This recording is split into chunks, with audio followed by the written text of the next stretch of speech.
इन्होंने, ये तीनों ने मिलकर ये सोचा कि यार ये अगर हम मेहनत से काम करें तो ये क्यों हम जॉब वॉब ये ढूंढते फिरते हैं सरकारी महकमों में, और हम ये काम करेंगे। ये आवाज़ थी मोहम्मद अकरम की, जो गुज़िश्ता 50 साल से सर्विस के साथ मुंसलिक रहे हैं। BBC उर्दू ने बॉस सीरीज का आगाज किया है, जिसमें हम आपको उन कारोबारी शख्सियात के बारे में बताएंगे जिन्होंने सिरे से अपना कारोबार शुरू किया, मगर आज उस कारोबार का शुमार मुल्क में कामयाब कंपनीज की फहरिस्त में होता है। मेरे साथ आज स्टूडियो में मौजूद हैं BBC के उमैर सलीमी, जिन्होंने सर्विस के साबिक डायरेक्टर एक्सपोर्ट मोहम्मद अकरम से गुफ्तगू की थी। आप सुन रहे हैं BBC उर्दू की पॉडकास्ट और मैं हूं साद सुहेल। गुफ्तगू का आगाज आप ही से इस बारे में करते हैं कि आपने सर्विस का इंतखाब ही अपनी स्टोरी के लिए क्यों किया? असल में जब हम सोच रहे थे कि ये बॉस सीरीज़ कर रहे हैं हम, तो उसमें हमने देखा कि पाकिस्तान में कौन सी कंपनीज पाकिस्तान के क़याम के वक्त से यहाँ पे अपना कारोबार कर रही हैं और किस तरह से उन्होंने सिफर से आगाज़ किया और अब वो ना सिर्फ मुल्क में ऑपरेट कर रही हैं बल्कि बैरून मुल्क भी उनकी एक्सपोर्ट्स होती हैं। तो ये काफ़ी दिलचस्प मौजू है हमारे ऑडियंस के लिए, वो इस बारे में काफ़ी दिलचस्पी लेते हैं। इसकी बुनियाद 1940 में पाकिस्तान के क़याम से पहले रखी गई और उसके बाद बाकायदा तौर पे सर्विस शूज़ ने यहाँ पे ऑपरेट करना शुरू किया। ये तहरीर जब मैं पढ़ रहा था तो उसमें जिक्र था कि किस तरह ये कहानी जो है एक कंपनी की नहीं बल्कि 3 दोस्तों की है। तो इस हवाले से आप कुछ बताना चाहेंगे? कंपनी 3 दोस्तों ने कायम किया है। वो कॉलेज के 3 दोस्त थे। एक का नाम चौधरी हुसैन, दूसरे का नाम नज़र मोहम्मद और तीसरे का नाम मोहम्मद सईद है। और मोहम्मद अकरम साहब ने इस हवाले से हमें एक वाक़या भी सुनाया है। तो जब ये कॉलेज से निकले तो चौधरी मोहम्मद सईद साहब, जो मैंने कहा है कि इनको ये अवर्स थे टू जॉइन द गवर्नमेंट, जो थे चौधरी मोहम्मद सईद साहब, उनको तालीम छोड़नी पड़ी और उन्होंने एक यहाँ पे कोई गवर्नमेंट के महकमे में जॉब ले लिया लाहौर में। वो पेशावर पढ़ने गए थे तो पेशावर कंप्लीट ना की एजुकेशन और लाहौर में आ गए। जो चौधरी नज़र मोहम्मद साहब थे वो शुरू से ही दमे के मरीज थे, पता नहीं आपको पता है कि नहीं, और उनको एडवाइस ये किया डॉक्टरों ने कि आप पंजाब में ना तालीम हासिल करें, आप किसी और शहर चले जाएं पुरफिजा मुकाम में। हाँ, पुरफिजा मुकाम में। तो उन्हें पुरफिजा जो यूनिवर्सिटी नज़र आई वो पेशावर की थी इसलिए गए थे। दैट इज हाउ, और and there he met Chaudhary Mohammad Saeed and they became friends. अब जो ये कंपनी है ये 19 सदी से पुरानी हो चुकी है और अब इन तीनों बानियों की जो तीसरी नस्ल है वो ये कंपनी चला रही है। तो क्या ये जो तीनों दोस्त हैं, तहरीर में जिक्र था कि इनको कोई तजर्बा नहीं था जूते बनाने का? ये मतवसत तबके के 3 दोस्त थे। 2 का ताल्लुक गुजरात से था और एक का ताल्लुक गुजरावाला से था। इन्होंने 1940 की दिहाई में ये सोचा कि हम कोई कारोबार शुरू करते हैं। तो इस सिलसिले में क्योंकि वो दूसरी आलमी जंग का दौर था और बरसगीर की भी उसमें इतनी इन्वॉल्वमेंट थी जितनी बाकी दुनिया की थी, तो यहाँ पे टेंडर बिजनेस शुरू हुआ। हुकूमत ने कई तरह के टेंडर्स देना शुरू किए कि जो कंपनियां हमें माल दे सकती हैं तो वो आगे आएँ। जो मोहम्मद साहब ने कहा तुम प्रैक्टिस वाली छो ना, करते रहो। मैं इन द मीन टाइम मैं और सईद ने मिल के एक ऑर्डर ले आया छोटा जिहा जुतियां का। अच्छा, ये पहला ऑर्डर था। आप पंजाबी समझ लेते हो, मैं बीच में पंजाबी। जूतों का उन्होंने ऑर्डर ले लिया चप्पल बनाने का और सोचा ये कि गुजरात में हम ये काम कर शुरू करते हैं। तो उस सिलसिले में इनको सबसे पहला अपना ऑर्डर पुलिस की चप्पलें बनाने का मिला।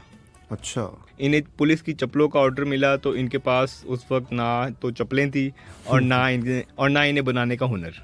ये तो वैसे ही है, 3 दोस्त, चाय का भी प्लान पूरा नहीं होता तो इन्होंने तो कारोबार शुरू करने का प्लान बना बिल्कुल ऐसे ही है। हम देखते हैं कि आज भी अगर 3 दोस्त ये डिसाइड करते हैं कि हम एक अपनी कंपनी बनाएंगे तो उसमें ये होता है कि हमारे पास सरमाया कहाँ से आएगा, हम क्या कारोबार करेंगे। तो जो कन्फ्यूजन है वो आप अगर आज इतनी कन्फ्यूजन है तो आप सोचेंगे उस दौर में कितनी कन्फ्यूजन होगी। बिल्कुल। तो इनको पहला जो आप जिस तरह बता रहे हैं ऑर्डर पुलिस की चप्पलें बनाने का मिला और आपने कहा कि ना उनके पास जूते थे ना कोई कारखाना था, तो फिर किस तरह ये ऑर्डर उन्होंने क्या दिया भी पुलिस को? तो वो अपनी किताब में लिखते हैं कि वो पुलिस की चप्पलें ढूंढते ढूंढते लाहौर से गुजरात चले गए। अच्छा। तो उन्होंने वहाँ पे कुछ मोचियों को इकट्ठा किया और उनसे कहा कि आप हमें पुलिस की चप्पलें बना के दें।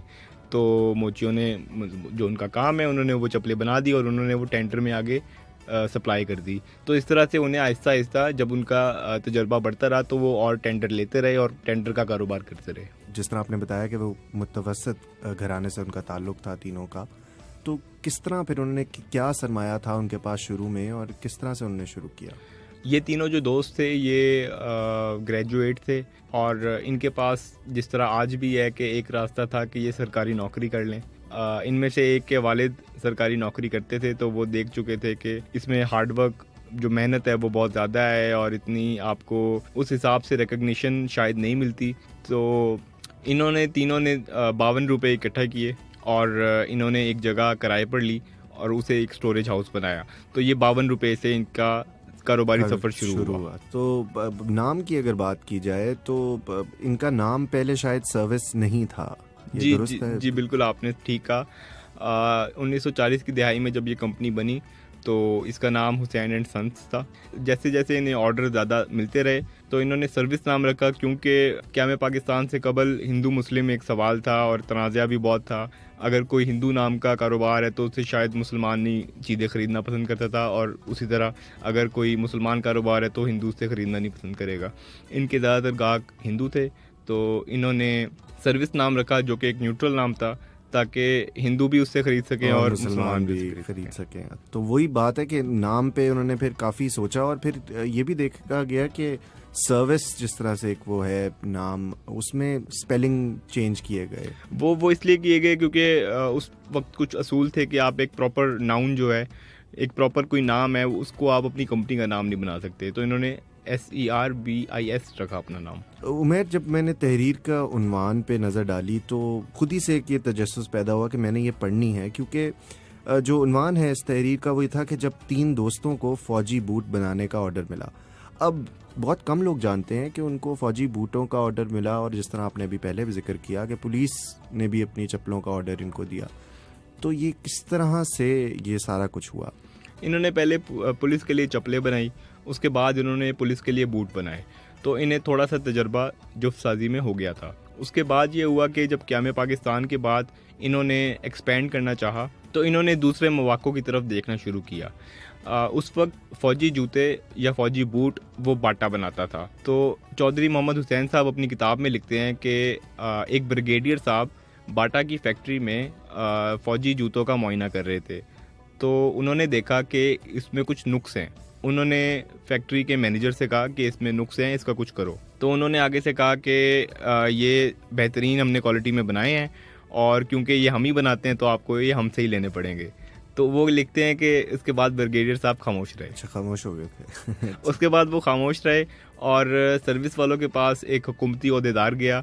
उन्होंने उसको मशवरा दिया कि आप भी फ़ौजी जूते बनाना शुरू करें, फ़ौजी बूट बनाना शुरू करें। तो वहाँ से उनको फिर फ़ौजी बूटों के भी टेंडर उस तरह से मिलने शुरू। तो पहली दफ़ा ये हुआ कि उन्होंने एक आजमाइशी ऑर्डर बनाया। उनके पास कोई मशीनरी नहीं थी तो उन्होंने इंग्लैंड से वो इम्पोर्ट की और उसके बाद उन्होंने वो हुनर लोगों को सिखाया और फ़ौजी बूट में वो आ गए। तो ये कहा जा सकता है कि अब तक तो सिर्फ वो फ़ौजी बूट या पुलिस को और हुकूमती महकमों को वो दे रहे थे, तो वसी तौर पर ये ऑर्डर्स कब जूतों की ये फैसला किया कि हम बाकी लोगों के लिए भी बनाएंगे? 50 की दिहाई में उनको ये ख्याल आया कि जिस तरह बाटा की अपनी दुकानें हैं और वो आम लोगों के लिए भी जूते बनाते हैं, तो इस तरह उन्होंने सोचा कि हम भी आम लोगों के लिए जूते बनाएंगे। उसमें ये था कि कैनवस शूज़ जो हैं वो आम लोग जो पहनते थे, तो उन्होंने उस कारोबार में भी जाना चाहा। उन्होंने इस हवाले से मशीनरी ली, जापान से कुछ मशीनरी इंपोर्ट की, कुछ मशीनरी इंग्लैंड से इंपोर्ट की। तो इस तरह आहिस्ता आहिस्ता उन्होंने इस कारोबार में भी आए। इनसे शुरू में काफ़ी गलतियां भी हुई, लेकिन क्योंकि वो साथ साथ फ़ौजी बूट बना रहे थे, हुकूमती टेंडर आ रहे थे, तो वहाँ से कुछ हद तक अदाला होता रहा। उमेर, आपने जो साबिक डायरेक्टर एक्सपोर्ट्स हैं सर्विस इंडस्ट्रीज लिमिटेड के मोहम्मद अकरम, उनसे बात की, तो उनका क्या ताल्लुक़ रहा है, क्या रिश्ता रहा है सर्विस इंडस्ट्रीज़ के साथ और वो कब से वाबस्ता हैं? आप इस चीज़ को खुद अंदाज़ा लगाएं कि एक बंदा 50 साल से ज़्यादा एक कंपनी के साथ रहा हो, तो वो कंपनी के इनसाइड और आउटसाइड हर तरह से वो कंपनी को जानता है। तो उनके साथ भी कुछ ऐसा ही हुआ। वो 60 की दिहाई में उन्होंने सर्विस को ज्वाइन किया और उसमें उनको जो पहला टास्क दिया गया वो ये था कि आप एक्सपोर्ट का डिपार्टमेंट देखें। आप देखें कि हम यूरोप में या दूसरे ममालिक में हम किस तरह से अपने जूते एक्सपोर्ट कर सकते हैं। तो उन्होंने इस काम के लिए पाकिस्तान में मौजूद दूसरे ममालिक के सफारत खानों को ख़त लिखना शुरू किए और उनको बताया कि हम यहाँ पे पाकिस्तान में जूते बना रहे हैं, अगर आपके ममालिक में जूतों की ज़रूरत है तो हम वहाँ भेजने के लिए तैयार हैं। तो आहिस्ता आहिस्ता, और जिस तरह पाकिस्तान में उस वक्त तिजारत का भी काफ़ी था कि यहाँ पे चीज़ें बन रही थी और वहाँ पे लोग भेज रहे थे, तो इन्होंने जो शुरू में पाकिस्तान में कुछ कंपनीज ने जो अपने एक्सपोर्ट्स करना शुरू किए तो उसमें सर्विस का भी नाम आता। तो जब आप इनसे मुलाकात करने गए अकरम साहब से, तो इन्होंने खुद कोई दिलचस्प किस्सा सुनाया हो? जी, हम वो किस्सा अपनी ऑडियंस को उन्हीं की आवाज़ में सुनाएंगे। उनका कोई एक ऑर्डर था जो बन रहा था, वो कैनवस शूज़ हम बनाते थे, जिसे फ्लीट आमतौर पर लोग कहते हैं। तो वो कैनवस शू बना रहे थे और एज इट हैपन्स कि हमारे यहाँ किसी न किसी वजह से कोई डिले हो जाती थी, कारोबार में ऐसा होता है। तो वो उसे ये ऑर्डर दिया और साथ ये कहा कि ये आपने लेट नहीं करना, क्योंकि वो स्विस कैनाल थी वो बंद थी, 1967 की वार हुई, तो बड़े वो थे इस पर माइंडफुल कि आप माल जो है बर वक्त भेजें। हमारे यहाँ वो माल लेट हो गया, उसके मैंने कहा कि ये लेट हो गया, उसने कहा कि अच्छा इतने दिन की लेट होने का मैं एक्सेप्ट करता हूँ वगैरह वगैरह, लेकिन वो उससे भी और ज़्यादा लेट हो गया। तो चौधरी साहब ने मुझे एक दिन कहा कि यार ये उसका माल लेट हो गया तो फिर बना क्या? तुमने उसे क्या जवाब दिया कि वो उसे एलसी भी एक्सटेंड कर दिया, सब कुछ कर दिया? मैंने कहा जी मैंने उसको एक रीज़न लिख दिया था। क्या रीज़न था? तो मैं किसी काम के लिए गया तो मुझे वो कहने लगे कि वो मुझे याद आया होगा कि बने ऐसी ड्रेस होता। मैंने उनको समझा दिया कि मैंने कहने लगे नहीं पर तू की लिखा ऐसे हो। मैं कह जी मैं ऐसा एक्सक्यूज था सीधा जवाब ही नहीं दे सकता। मैं उन्होंने तस्वीर ला के ट्रक दियाँ भेज दी कि ट्रक उल्टे सखर के कोल तो सामान जो कॉटन जो है गिरे हुए हैं। तो कहते कि आपने झूठ बोला था। मैंने कहा तो वो दोनों जी मेरे पीछे हालांकि एक्चुअली मोहम्मद सी साहब एक्सपोर्ट को देखते थे, वो खामोश हो गए, कहने लगे जी ऐसे नहीं कुछ किया है। तो मुझे कहने लगे कि सही तेन समझा दे, जितना मर्जी नुकसान हो जाए झूठ नहीं बोलना। अच्छा उमेर, मोहम्मद अकरम साहब की तो आवाज़ हमारे सामीन भी सुनते रहे, लेकिन पीछे से एक और आवाज़ जो थी वो मेरे गालिबन आरिफ सईद साहब की थी। तो उस वक्त जब आप इंटरव्यू करने गए तो उस वक्त कमरे में सिर्फ अकरम साहब के अलावा और कौन कौन मौजूद था? उस वक्त ऐसा था कि जो कंपनी जो सर्विस के बानी हैं मोहम्मद सईद साहब, उनके पोते आरिफ सईद साहब वहाँ पे मौजूद थे और मोहम्मद अकरम की काफ़ी सारी बातें आरिफ सईद साहब के लिए भी नहीं थी, उन्हें भी उन चीज़ों के बारे में इल्म नहीं था। ये तो ऐसे ही वो किस्सा जिस तरह सुनाते हैं बुजुर्ग बैठ के कि वो उनके लिए भी ऐसी पुरानी बातें थी जो शायद उन्होंने वाकई ना सुनी, मतलब उनके भी पैदा होने से पहले की कुछ बातें थी, तो उनके लिए भी वो ऑब्वियसली इंटरेस्टिंग थी। तो क्या इनका भी इतना ही स्मूथ था सफ़र कि उन्होंने कारोबार शुरू किया और कामयाबी मिल गई, या मुश्किलात का नहीं? सामना करना? बिल्कुल ऐसे कभी भी नहीं होता। आप किसी भी कारोबार के मालिक से पूछेंगे तो वो आपको अपने मुनाफे से ज़्यादा अपने मसाइल से बताएगा।